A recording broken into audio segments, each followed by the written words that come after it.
We're a unique podcast for families of faith.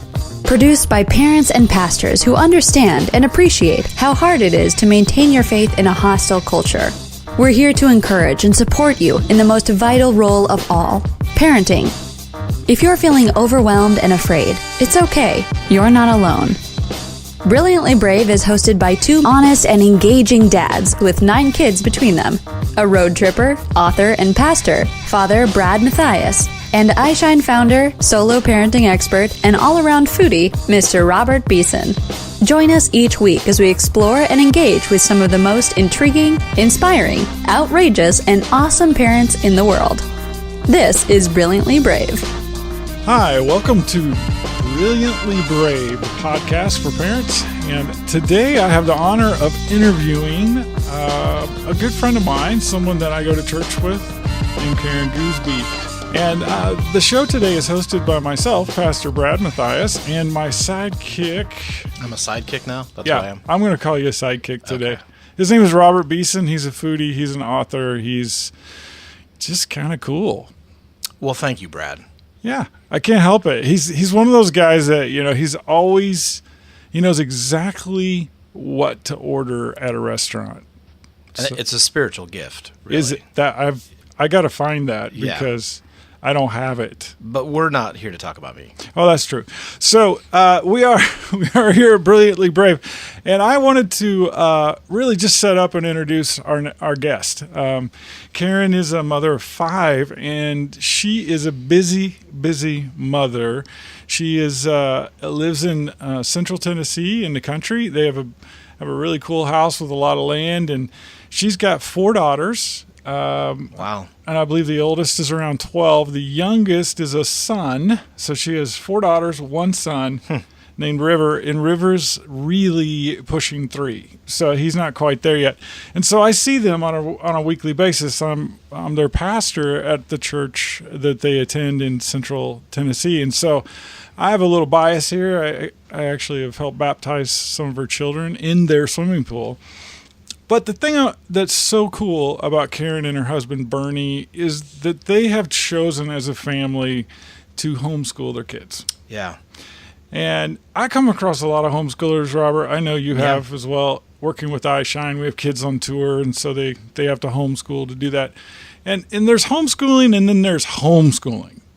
And what I want to just sort of set up in Karen is that this is a woman who is incredibly smart, incredibly well-informed in current events. If you watch her Facebook feed, it is like loaded with political commentary, U.S. history. She's just all about latest movies.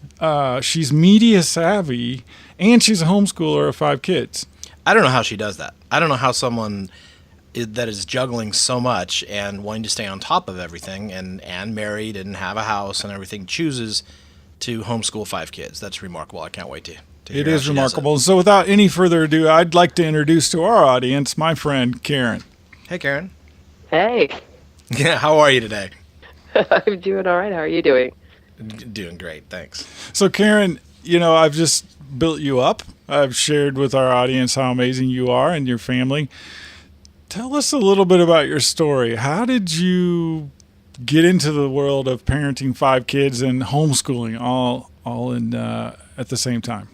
Well, my husband and I, we always wanted a big family. We both come from, I have 2 siblings, but my husband has 5 siblings. So we knew that we wanted a big family, the more the merrier.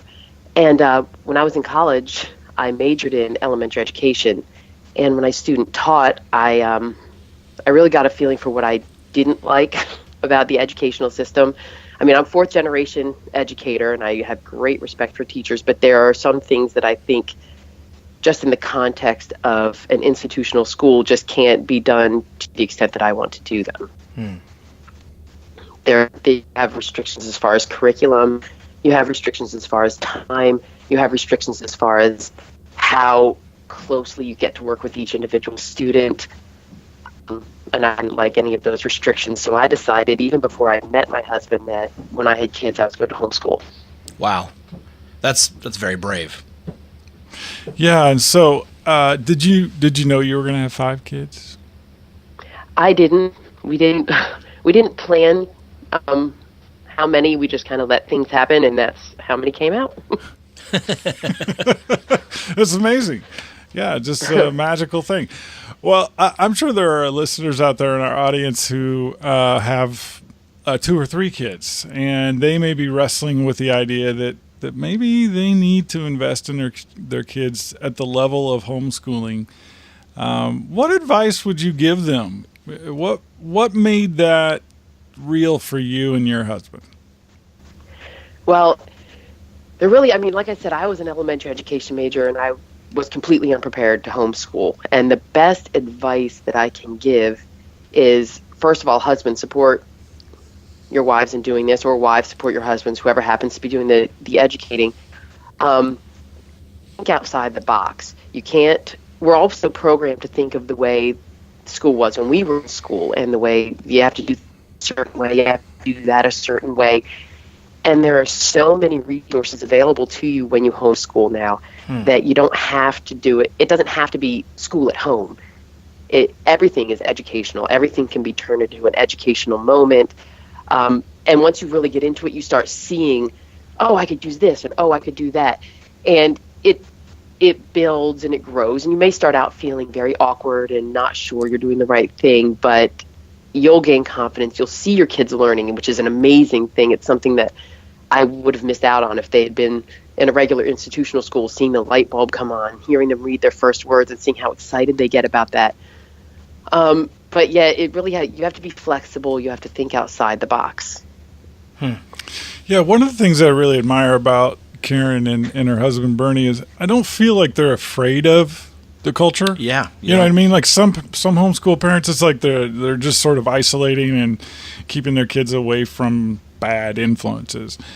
Karen has a really different spirit about her. She's really about making sure they learn the right things. And one of the privileges of being their pastors, I've taken some of their older daughters on youth retreats. And so it's amazing to hear their interaction within a group, what they're talking about. And so I found myself in our last youth retreat having this conversation with 11, 12-year-old, about presidential election politics. That's not like a common thing that happens with the preteen tween set. So that has to be starting at home, right? Right. Yeah. So Karen, tell us, what's the scoop? I mean, do you guys in your homeschooling, do you talk about politics? We do. We talk about politics a lot. I love politics. It's one of my passions. So it naturally comes out in a lot of the history class that we do, and in a lot of the social studies classes that we do. When we studied logic, we watched a lot of presidential debates and looked at fallacies. So they I want them to think about why they're voting for somebody, not just, oh, well, they have an R or they have a D or they're going to make America great again. I want to know, you got to look into their policies. You got to see what they say that they're going to do. And then you have to follow up and make sure they do what they say they're going to do. It's just, there are so many things encompassed in politics, and you can look back at history and see, well, this didn't work when they did this, so I don't know why this person is trying it now. It's an all-encompassing thing. Yeah. So you can really bring politics into anything. Well, especially in this election you can't really get away from it. I want to know how, I think it's remarkable that you are taking on homeschooling, knowing that we have fairly well rated schools as far as the state goes here in Middle Tennessee. I think it's amazing that you know that you can do it better or different, but let's be honest, better. And I think that's incredibly brave that you're taking that on. My question is, how do you find time for you? Because we know that parenting is really a byproduct of how well you're taking care of yourself. So how do you find time to do all this? To be up on current events, to homeschool 5 kids, to be a wife, to take care of the house. I mean, how do you juggle that all, and do you take time out for yourself? Well, it depends on, every family has their priorities. My priority is the emotional, social, physical, mental well-being of my kids, my relationship with my husband. So during the day, we're focused on education, and part of their education is keeping the house clean, because I want them to grow into functional adults, and functional adults need to be able to take care of themselves. And just because we're a big family, we all have to kind of pitch in there and help out. And when my husband gets home, we try to focus on him. And then my time, I'm a night owl anyway, so my time basically comes after all the kids go to bed. I'll make myself something to eat, hang out, watch a little TV, do a little surfing, internet surfing, mostly, news and political sites. Yeah. But that really recharges me, the alone time, the food. And that's where I get my me time coming in. Yeah. I imagine you kind of have to, it kind of has to be that because there's so many people. I have a large family too. I have 5 kids living at home as well. And so it's hard to find that time to get, take care of yourself. And it looks different for everybody, but I don't homeschool. So I can't imagine adding that kind of load on to what I already do. Yeah. And so I happen to know our kids. I see them on a regular basis. And so these are not docile children. Yeah. These are kids that, they're kind of like the ever ready bunny.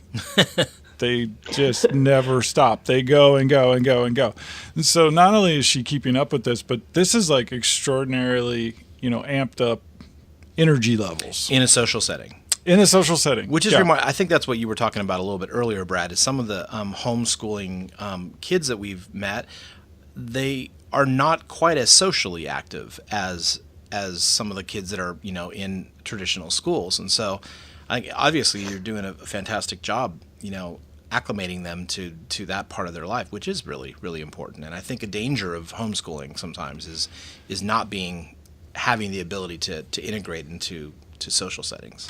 Yeah. And so Karen, to kind of focus in a little bit more on this question before we finish up, what you're describing when you expose your children to media, to politics, to movies, and I know you love movies. We've done movie nights, and you share with us your favorite movies, and we share with you. I mean, you just really have made culture a large part of your educational experience for your kids. And I could not commend you more for that. I think that is one of the most strategic things a parent can do. Is to, instead of constantly fight culture and run from it and say it's bad, to actually engage the culture with your children and then teach them how to be critical thinkers. Really how to build a filter that will separate the lies or the innuendos from the truth. And one of the things that's great that I know you do is that you watch programming with your kids and then you have them in real time critique it. Could you share that with our audience, how you do that? Well, it's very important to me that they know how to think, not what to think. And so I want them to have a well-rounded education. I want them to see things from as many different perspectives as possible, but I also want them to be well-grounded in what we believe. So this is what we believe. This is why we believe it. This is what other people believe. And then I'll put on, like Brad was saying, we'll put on something like Zootopia. And I'll say, okay, see how much propaganda you can find in this movie. Tell me about the propaganda you see. Because we studied about the propaganda in logic class. So they'll look up on, they'll say, oh, well, we saw this propaganda says that parents aren't as smart as their kids. This propaganda, so wow. They're able to pick things out. And then we talk about, well, is that good propaganda? Is that bad propaganda? Things like that, because they're going to be in the culture whether we like it or not. Right. So, you could try to protect your kids from it, but they're going to be out there. And I'd rather my kids be prepared to be out there, knowing what they believe, being confident in what they believe, and not being afraid to engage with people of different viewpoints. Wow. I love what you said there about you're teaching them how to think, not what to think. I think that is such an incredible distinction. But it is very much, it's very important. I not only think it's important, I think it's essential. And I don't want to overstate this. I believe that one of the greatest challenges for parenting in the post-Christian era that is today is this idea of how do we equip our kids to actually process information and then retain the truth and sort of dump the gunk, if you will, the things that are not true. And instead of just telling them what to believe, how do we train them to critically think? And so, Karen, what you're doing is really important. And I know there are other parents out there who are trying to do it, but I know for a fact you are doing it. So what advice would you give the parent who's like, you know what, she's right, I want to try that, I'm a homeschooler, or I want to think about homeschooling? What practical advice would you give a parent, especially a mom, who's like, yeah, I want to help my kids learn how to think? What would you have them do to start? The first thing is the parents need to know and be sure in what they believe, and they need to know how to defend what they believe. And you can't be afraid to, a lot of times if you're not quite sure in your beliefs, you're afraid to go look into what other people believe. You're afraid you might get swayed. But if you know and you're confident with what you believe, you can move on from that point. And then I think logic is so important. It's such an important class for the kids, just to see fallacies and to be able to think along a certain line and see their own fallacies in their thinking. And after that, it's just a matter of reading and exposing yourself to things that you don't agree with. Listen to a talk radio host that you vehemently disagree with. Read some books about things that you totally think are the wrong way to go. And the more you know about how other people think, the more you can compare, well, they think this, I think this. What makes it different? Why do I think this way when they're convinced that way is right? And so you really have to become a student of it yourself, and you have to be able to not be afraid of other people's opinions. I think that's a big thing in society today, is people are afraid of differing opinions, and you just can't be. Right. Wow, that's so refreshing to hear. I know we can get caught up in Christian culture, which is sort of an emotional knee-jerk a lot of times. And we turn a blind eye to what's going on in culture. Yeah, we just sort of have our rules, and this is the way you should believe, and if you don't, you're bad. And so I think this is a really critical step for a lot of parents to take as we start looking at a culture that's already critiquing Christianity. And so how do we help our kids wrestle with these truths that we call the Bible in the context of modern culture and media? And so you've set a really, really cool example that I hope will inspire a lot of our parents and listeners to really think differently about how they engage with their kids and culture. And really kind of from a psychological standpoint, in giving the kids the ability to sort things out, to think for themselves, you are really building their self-esteem. I think sometimes we stunt the emotional or spiritual or psychological growth of our kids by fixing things for them and not letting them, or not encouraging them to use logic.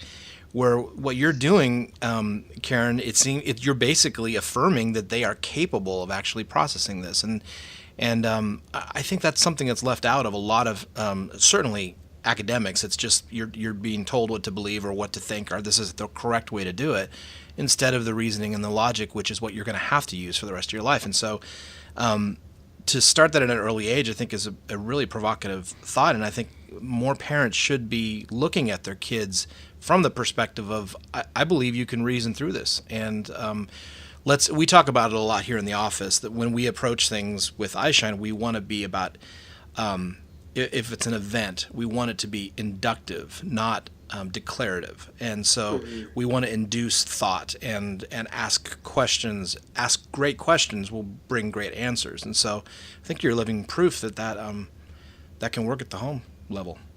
Yeah.